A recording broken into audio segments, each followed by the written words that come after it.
In this section, we are going to discuss ratio analysis. This is the part 1 of ratio analysis.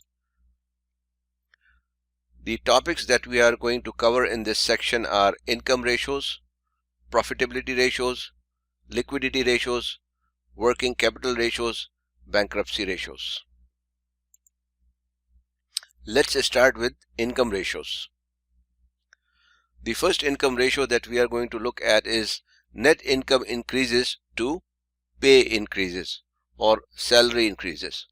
The formula to calculate net income increases to pay increases equals change in net income divided by change in salaries, wages and benefits.